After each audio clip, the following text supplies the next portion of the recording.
WreckTalk, he's the D and number 10 king. Georgia Tech in his blood, hear the anthem sing. Taking job colors down, high level pool noodle. Idiotic, ooh, and seafood, yeah, we all can concur. I hope FSU don't sue me for this song. Damn, the grain of right buds into the future so long. The SEC and Big Ten don't want you. And now fruits like oranges in a bowl haunt you. Miracle on death with miracle on North Ave. A miracle is what you're gonna need. Tallahassee, much too trashy, the Seminole criminal. What happened to the crab legs Jameis stole? See dog direct, letting people on YouTube know where the UNC defense is about to go. Up with the white and gold, the future is ours to behold. I don't know, but I've been told Miami's back, we're taking me. Now wait another 20 years. WreckTalk, the greatest of his time. Shelf college, dodging cage fight, scared out of his mind. Marching forward, fighting strong, loud and proud. Jackets forming, kicking ass, hear it shouted loud.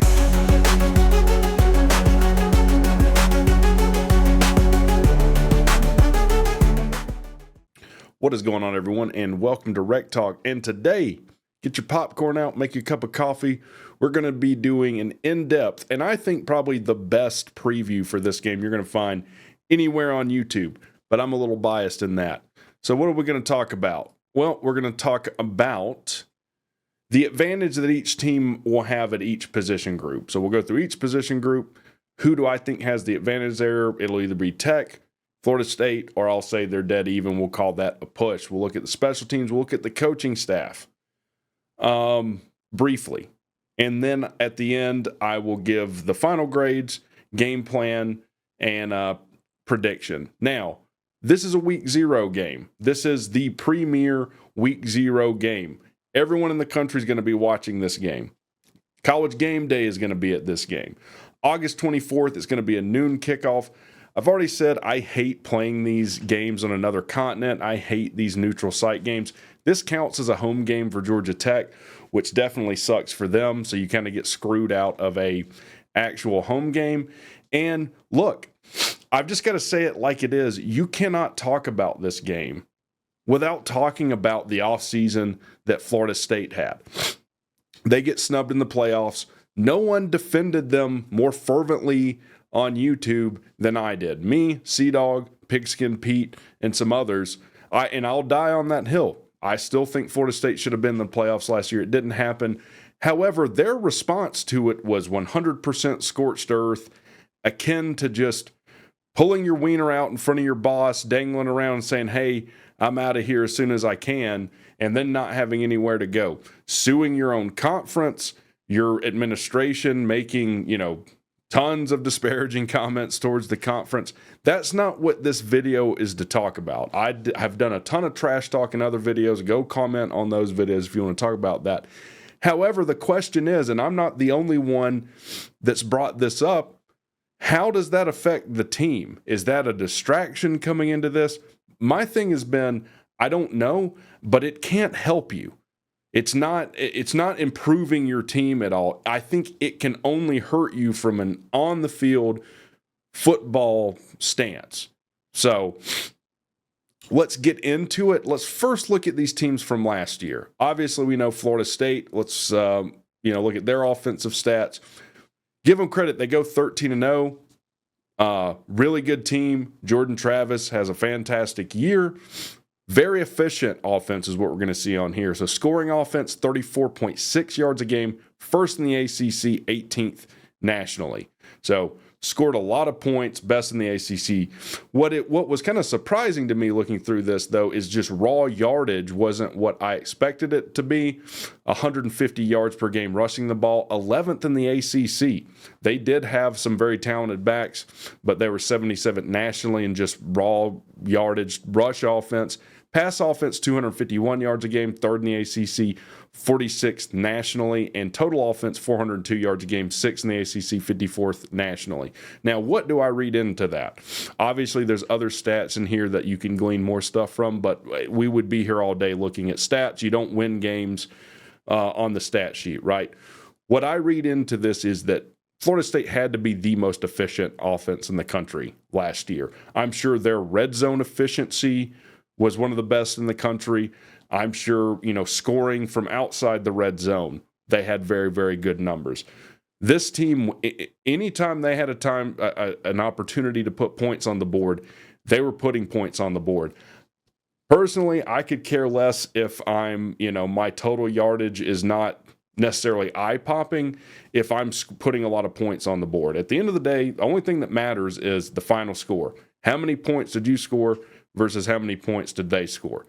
Now, Georgia Tech makes a massive step up last year in offense. They hire offensive coordinator Buster Faulkner from Georgia, who was an off-the-field assistant or whatever they're calling that these days. Turns out he's probably the best coordinator hire in that cycle. I'm trying to think of who could be better. No one really knew outside of like Georgia and Georgia Tech anything about Buster Faulkner. Completely turns their offense around. They go from like 120th in the country offensively to 34th. Scoring offense, 31.1 yards per game, 4th in the ACC. Rush offense, 204 yards a game, 1st in the ACC, 13th nationally. Only 12 teams in the country ran for more yards a game than Georgia Tech did last year. It was the staple of really their team and their offense, though Georgia Tech's probably one of the few teams last year that switched offensive identities throughout the season. When they started, especially against Louisville, they're throwing the ball everywhere, even going, through Wake Forest. Then all of a sudden, the running game became the staple. Georgia Tech was a very, very good running team. We'll look into it. They return their basically their entire offensive line and running back room. Should be excited to see. Pass offense, not quite so good, 220 yards a game, 7th in the ACC, 68 nationally, and total offense, I think the yards per game here is off. I do know it's 3rd in the ACC and 34th nationally, because if I add that up, that's 424 yards. So a typo there. Either way, Georgia Tech was one of the best teams in the country offensively last year. Things that held them back, obviously, scoring efficiency wasn't so good. Georgia Tech's offense, we all know, suffered from some turnover issues. We'll get into that. We look at quarterbacks and wide receivers. Now, defensively, Florida State was dominant last year. Florida State paired a very, very good offense with one of the best defenses in the country. Tackles for loss. So I'm not just going to go through straight raw yardage here. I'm more concerned with like tackles for loss, sacks, interceptions. Let's see what we got there. Tackles for loss, they had 100. 1st in the ACC, 7th nationally. Only 6 teams in the country were meeting someone in the backfield more than the Florida State Seminoles. Fantastic. Sacks, 46. 1st in the ACC, 4th nationally. When you're getting after the quarterback like that, when only 3 teams are sacking the quarterback more than your team, that alone is going to equate to just several wins on your schedule just based on that stat. Florida State was had elite pass rushers, an elite defensive line, and elite linebackers. They put people in the NFL, I think, out of every position in their front 6 or 7. Interceptions, 10th. They were 7th in the ACC, 68th nationally. Thing with that is, if you're getting that many sacks, the quarterback doesn't have as many opportunities to throw an interception. You're putting them on the ground. Total defense, 331 yards a game, 5th in the ACC, 28th nationally. Now, as good as Georgia Tech was on offense last year, it's the complete reciprocal. Now, I know for like Florida State, even if Georgia fans watching that, reciprocal is a big word, but complete opposite. All right, so Georgia Tech, complete opposite. 60 tackles for loss, 12th in the ACC, 106 nationally. So there's only like 20 teams that were worse at meeting someone in the backfield than Tech on defense. Sacks, 21st. Again, 12th in the ACC, and like 8 of those came in 2 games, 105th nationally. Interceptions did pretty well. I'm pretty high on Georgia Tech's defensive backfield. I think that they were kind of hidden behind just a bad defensive front. They get 14th, 3rd in the ACC, 20th nationally. So when they were able to get the ball, they were coming up with turnovers a lot of the time. Total defense, dead last in the ACC. 437 yards per game, 123rd nationally. And I don't have it on here, but I know the stat because I watched the team all year. There's only one team that was worse in rush defense last year than Georgia Tech. They were 132nd in the country. Utah State is the only team that was worse in rush defense. That's got to get better. If that's not, markedly better, by a large margin. Georgia Tech's not making a bowl this year. I know this isn't the season prediction video, but you've got to be better at Georgia Tech at defending the run. We'll see if they can do it. All right, let's break down the positions. Quarterback. We all know what happened with Jordan Travis. Tragic injury. No one likes to see anyone get injured. I think he does get drafted by the Jets. He throws for 2,756 yards, 20 touchdowns. Big thing here, because those aren't like the most eye-popping stats. Only turned the ball over twice, only threw 2 interceptions. Again, that speaks to just how efficient they were offensively, and pairs it with 176 rush yards and 7 touchdowns. So he was able to run for 7 touchdowns, that big. Now, they lose their quarterback, and we're going to see in here, Georgia Tech was an excellent, or Florida State was an excellent team last year, but they lose a massive amount of production. Starts at the quarterback, they lose probably the best quarterback they've had in some time. They bring in DJU. Obviously, we know DJU struggled at Clemson, transfers to Oregon State. A lot of different channels have done this comparison. I just thought I'd throw it up here. Identical stats. Almost exact same stats from 2022 to 2023. 2,521 yards versus 2,638. So he's slightly better. 22 touchdowns in 2022 versus 21. In the following year, both with 7 touchdowns, pretty much the same completion percentage. And look, there were reports in fall camp or spring camp that DJU was really struggling. Now he's doing a lot better. He's meshing much better. Here's the thing for Florida State. If you're going to make the kind of run they did last year, and Florida State has painted themselves into a corner. Like, we just have to have that conversation with how that offense, how the offseason was. They've painted themselves into a corner where you have to be almost as good as you were last year, because you're kind of the enemy to a lot of people. A lot of people are going to be hate watching you, and not just fans. That didn't set well with a lot of people in the college football world. Anyways, if you are going to rise back to the level that you were last year or close to it, you've got to have a quarterback that can win you games. The question here is going to be, is DJU that guy? He can be a little flat-footed in the pocket and a little immobile.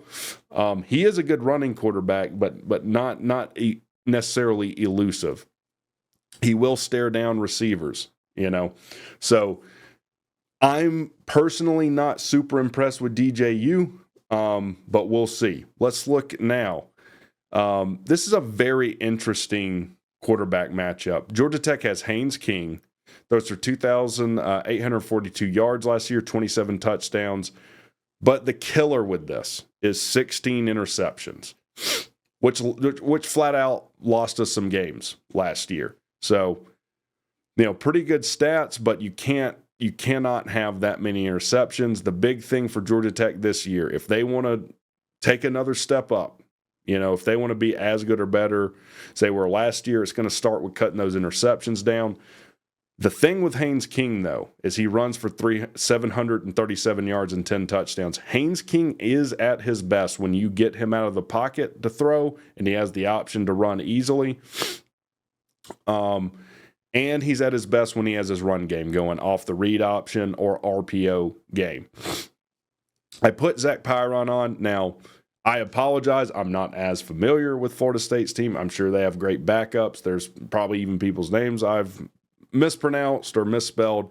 I just know Georgia Tech better. But I feel like I'm being pretty fair in this video. I think Zach Pyron is the most game-ready backup probably in all of college football. A lot of people will laugh at me at that. Extraordinarily talented kid. Started when Key was the interim. Would not surprise me to see him trotted out for a series or two in this game in some specialized sets. We'll see. Now, as far as the quarterback battle, I'm going to give this a push. I think it's dead even. If Haynes Kings didn't have the interception problem that he did last year, I'd probably give the advantage to Georgia Tech. But with the question mark of DJU and the turnover, interception issue with quarterback at Georgia Tech, I think this is a push. It'll be dead even. Now, Florida State had a fantastic offensive line last year.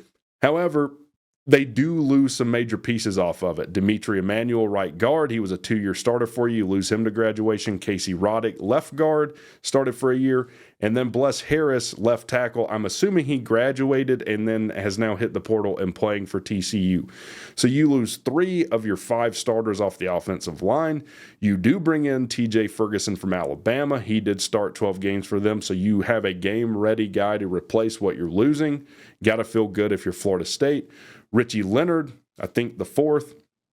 Is he the 4th, 5th, or 6th? From Florida, another guy that's game ready, 14 starts at Florida.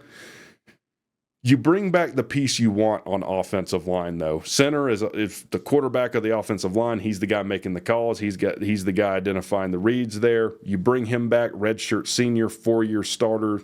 Got to feel good bringing that much experience back at the center position. Also bring back Jeremiah Byers, redshirt senior right tackle with 14 starts. So I think the question here is, continuity of offensive line for Florida State. I'm sure they'll be fine. They're going to have a very good offensive line this year. The only slight question is bringing in new guys. Look, offensive line is one of the more difficult positions to play from a chemistry standpoint. When you look at the NFL at teams that make kind of historic runs, they generally have offensive lines that have played together for a long time, and I think that's to your advantage in college football as well. Now, maybe the best kept secret in college football, because they got done dirty in NCAA 25. Georgia Tech might have one of the best offensive lines in the conference. Maybe Florida State does too. I think you could easily say they're both top 5 offensive lines in the conference, and I also think you could easily say they're top 25 offensive lines in the country. Georgia Tech brings back everyone except Connor Scaglione. We lose him to graduation. He was a grad transfer from Princeton. But probably, and not picking at anyone, the weakest part of Georgia Tech's offensive line, they replace him with a really good piece, all-conference USA right guard Keelan Rutledge. He was in a car accident several months ago. All reports are that he's 100% healthy. So you do bring in a really good piece to replace who you lose. Who are you bringing back? Literally everyone else. Ethan McKinney, freshman All-American. He'll be a true sophomore this year. I'm assuming at left tackle. I could be off of some of these. I know Key likes people to kind of be able to play multiple positions on the offensive line. Joe Fusel, a guy that was a walk-on, earned a scholarship, played really, really well, has a lot of snaps under his belt, redshirt junior at left guard. And as you have a ton of experience at center for Florida State, so does Georgia Tech with Weston Franklin, senior center, 25 starts under his belt. Jordan Williams, senior right tackle, 29 starts under his belt. Keep in mind, if you're sleeping on Georgia Tech's offensive line, first in the conference in sacks allowed, 8th nationally. So number 1 rush offense in the conference, and then whatever I said they were nationally. This is a really good offensive line that's brought back a lot of pieces, that is very experienced. And for that reason, and I'm sure Florida State fans are already typing right now, this isn't a troll video. This is my honest, as close as I can be to unbiased opinion. Because of the continuity that Georgia Tech has on the offensive line, bringing back more pieces, I think Georgia Tech has the advantage at the offensive line. Now, let's look at running backs. Florida State loses Trey Benson to the draft. Really good running back for them. Very talented. 906 yards, 14 touchdowns. And they also lose 2 to the transfer portal, Rodney Hill and C.J. Campbell. They return Lawrence Tagliafico. I apologize if I'm pronouncing that wrong. I know they kind of had a tandem last year between him and Benson. Keziah Holmes, Sam Singleton Jr.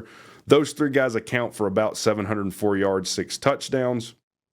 So, admittedly, look, I'm not the most well-versed in Florida State. Knowing how they recruit, especially being in one of the most fertile recruiting grounds in the country, adjacent to one of the most fertile recruiting grounds in the country, I have no doubt they have a stable of running backs that are very talented.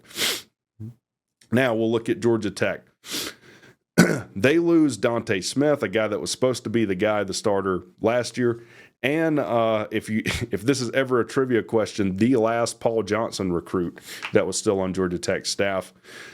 Didn't play much until really the North Carolina game. He shined, didn't have a ton of production out of him. So as far as a production standpoint, you're not losing a ton with him.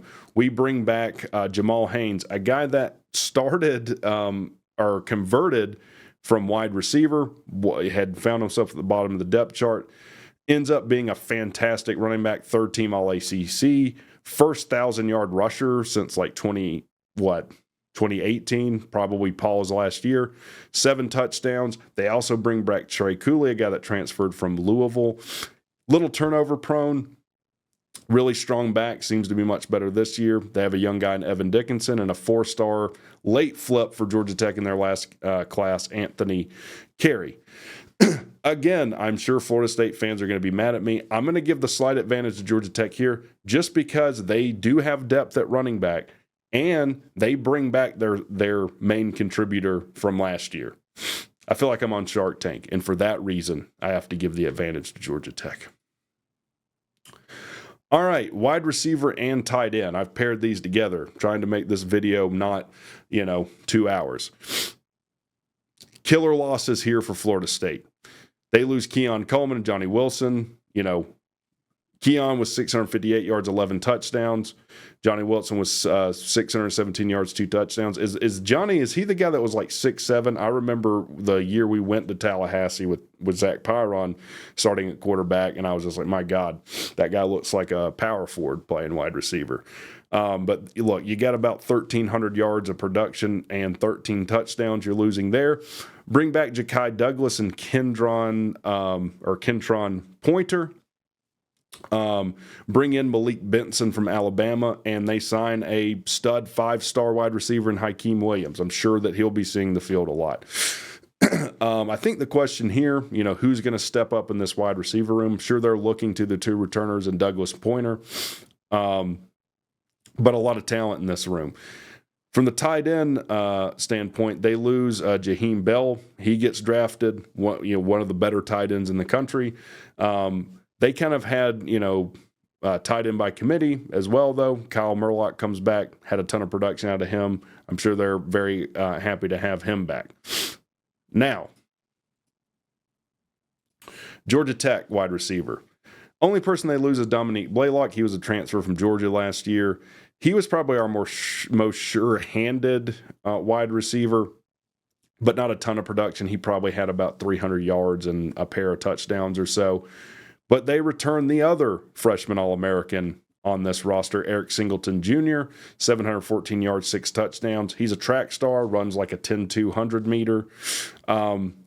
Second, Malik Rutherford, really good slot guy for Georgia Tech. Abdul Janae, big-bodied wide receiver that comes back. Christian Leary, transfer from Alabama last year, another track star.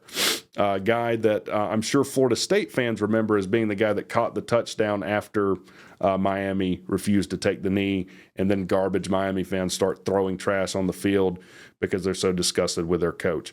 Also, Chase Lane, guy that led Georgia Tech in receiving yards until he got hurt, coming off injury, and I don't have him on here.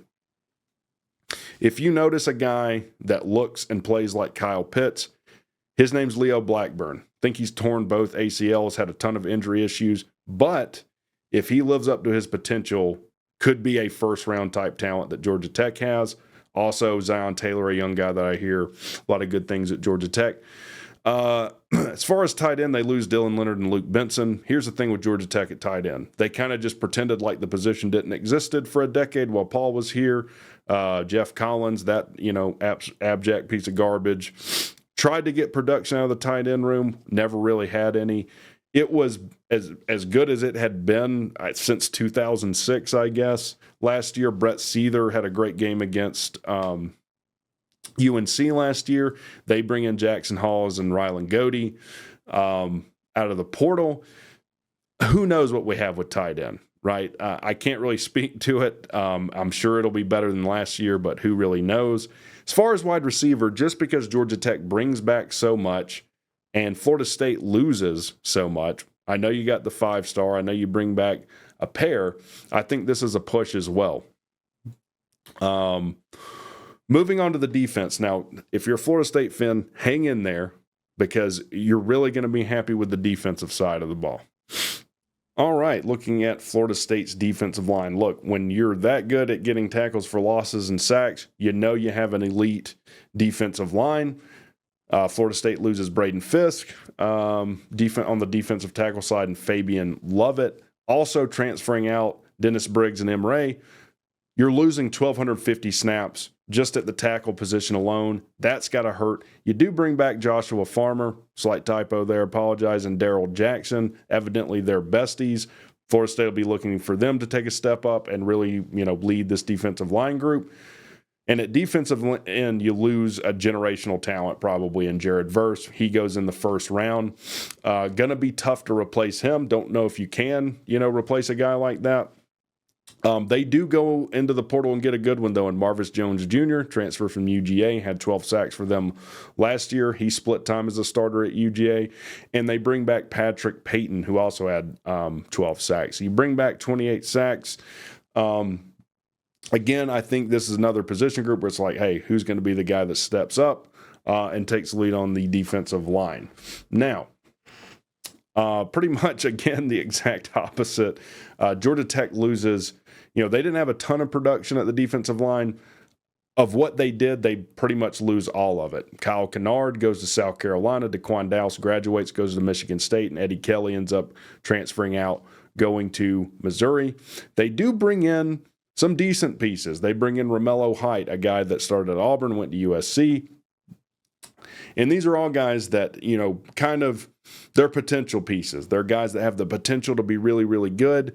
Hasn't necessarily shined yet. Jordan Vandenberg, a guy that comes in from Penn State at defensive tackle, squats like 1,000,000 pounds, evidently. I think he broke a squat record at Penn State, so he'll be a nice piece for Tech at defensive tackle. Another tackle, Thomas Gore, comes from Miami, a guy that was all-world at Georgia State. Don't really know what happened with him at Miami. Maybe he fell to the bottom of the depth chart with a very crowded room there. Still, Georgia Tech has major depth issues on the defensive line in general, so you got to get people in. They do bring back Zeke Biggers. Now, for Florida State, I'd watch out for this kid. He plays nose guard. He's like 6'7", 340. Probably the best piece they have on the defensive line. He's going to be a handful. It'll be really interesting to see the matchup with him and forget your center's name, Marvin something. Both guys that have a ton of experience. Both guys I think that are seniors. Also bring back Makia Scott, Kevin Harris, and Josh Robinson.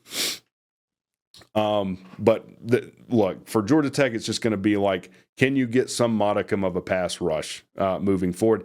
I think they can. The question will be like, how improve? You need to be a great deal better than you were last year.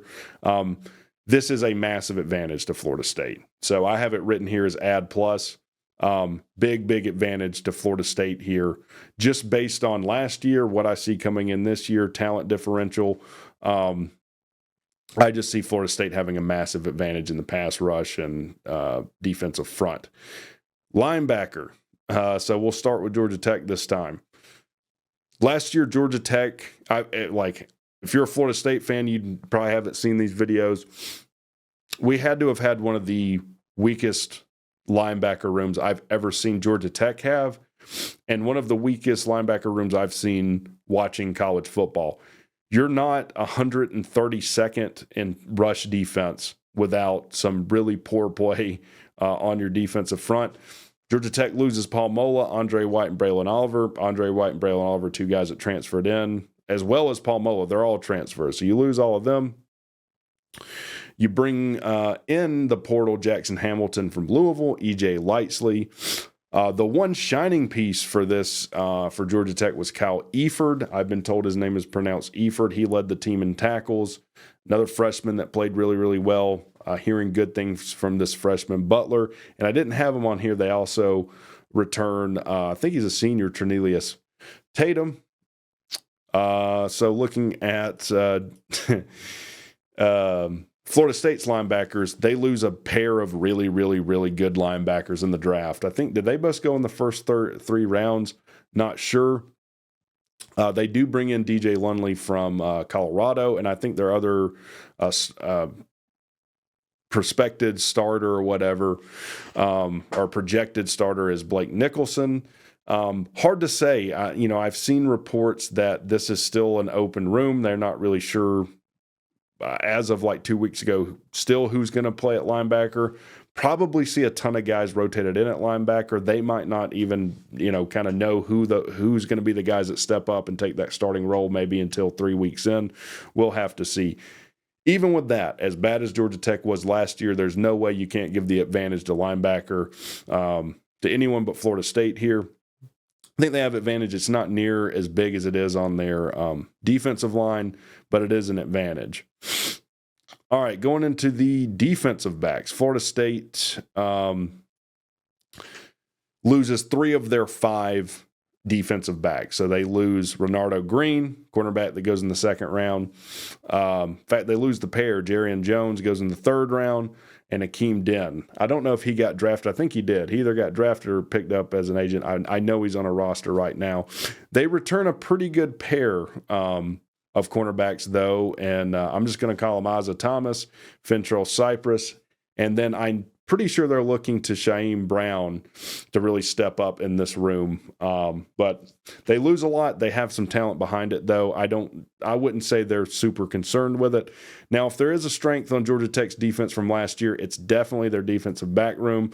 However, they are decimated here, too. They lose starting quarterback Miles Sims, Jalen King, free safety. They lose Kenyatta Watson to the portal, Keenan Johnson to the portal, KJ Wallace. I think they ended up losing like 6. However, they do return a pair of very, very good safeties in Clayton Powley and LaMiles Brooks. Those guys have the potential to be the best safety pair in the ACC. You just couldn't see it last year because we couldn't get a pass rush. They also bring back Amari Harvey and Rodney Shelley. They do go get some people in the portal to load with, and Warren Burrell from Tennessee. I think he's a senior, and Saeed Gibbs. Again, you got to give the advantage here to Florida State, though. I think they're just more talented. They probably have more experience there, but I definitely give the advantage to Florida State. Special teams. We'll start with Florida State. They have a pair of 4-year starters for kickers. Alex Mastromano, I guess that's how you say his name, and Ryan Fitzgerald at kicker. They have some really good returners coming back. Deuce Spann, Ja'Kai Douglas. And then on the Georgia Tech side, you've got David Shanahan, a guy that's much improved, but every time he punts, look, we had a ton of punts blocked. It wasn't all this kid's fault, but some of them were. We have a new kicker in Aiden Beer. Look, evidently the guy can kick it a mile, kicked a 62-yarder in the spring game. We'll have to see how he does this year. Kick returners, you got some track stars, Christian Leary, Jamal Haynes. Might even see Eric Singleton Jr. out there a time or two. Who knows? Punt returner, probably see Anthony Carey, Zion Taylor. Now, this was the other thing that was suspect for Georgia Tech last year. Georgia Tech's been rebuilding their special teams since Jeff Collins left. It went from we couldn't get a punt off to we couldn't cover a punt. I'll have to see it to believe it. With Georgia Tech's offense, I have to see it's improved to believe it, and the same with the special teams. Got to give the advantage to Florida State there. So, final grades. Quarterback, we said that was even. I give the advantage on the offense to the O-line, or the advantage to Tech at the offensive line, running back, push at wide receiver. Offensively, I do think for what they're bringing back, the production that they're bringing back, the experience they're bringing back, I would give the advantage offensively to Georgia Tech here. And again, I'm sure Florida State fans typing, pissed. I think you just lose way too much production at Florida State. Defensively, massive advantage to Florida State in every category minus defensive backs. Same with special teams. And I'll even give the advantage in coaching to FSU too.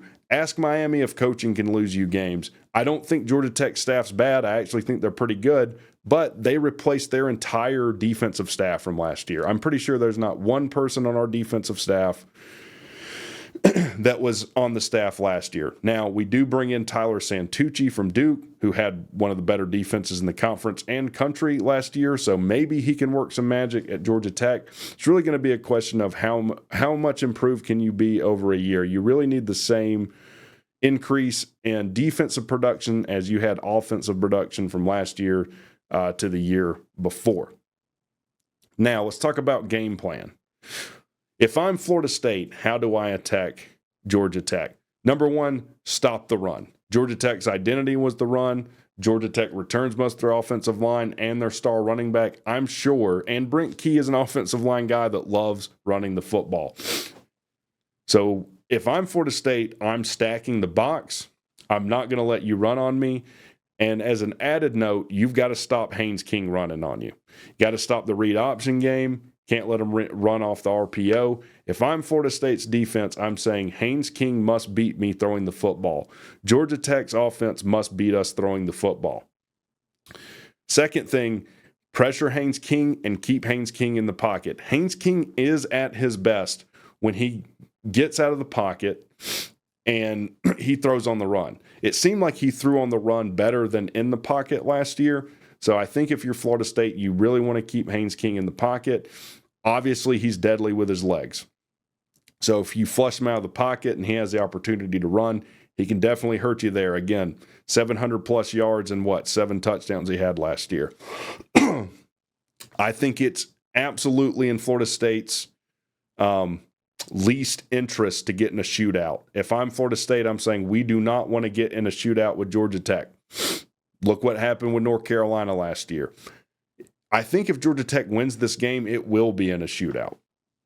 So I think if you're Florida State, you want to slow this game down, be a little more methodical. You don't want to be going score for score with Tech.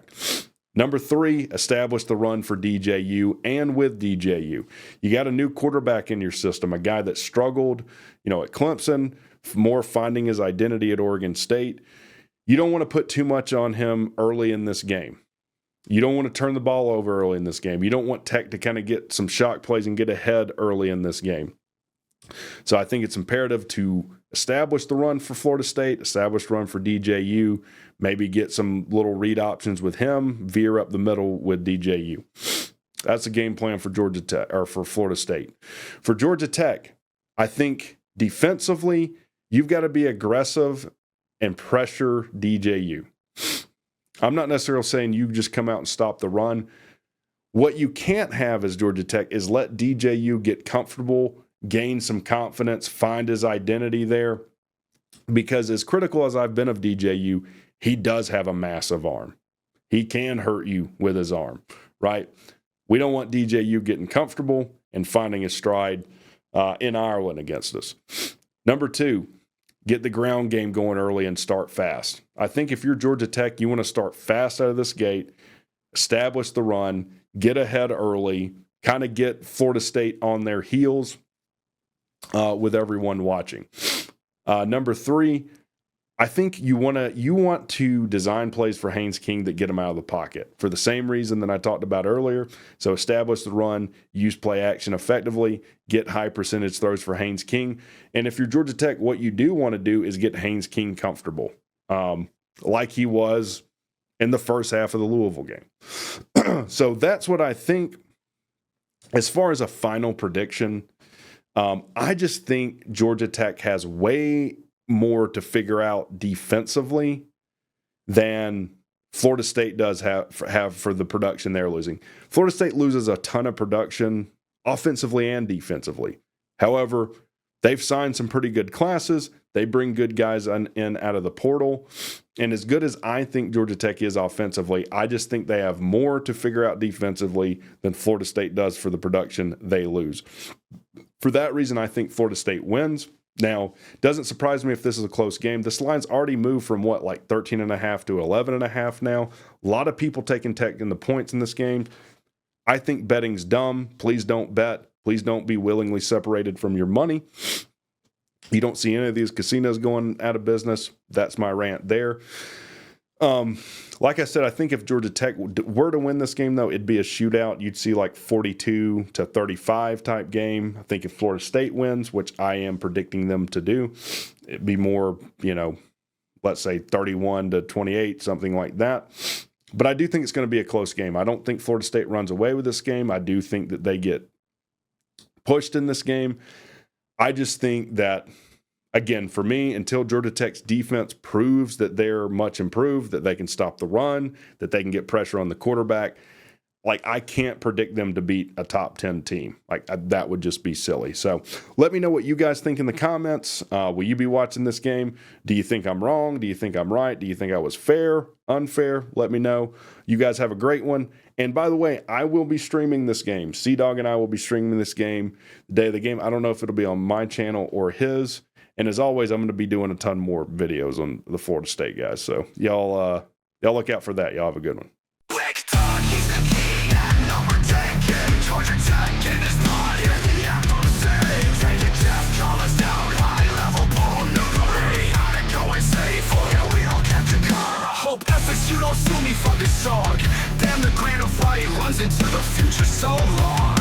The SEC and Big Ten don't want you, and now fruits like oranges in a bowl haunt you. Miracle on Tech 1, miracle on North Ave, a miracle at cool is what you need now. C-Dog and Reg letting people on YouTube know where the UNC defense is about to go.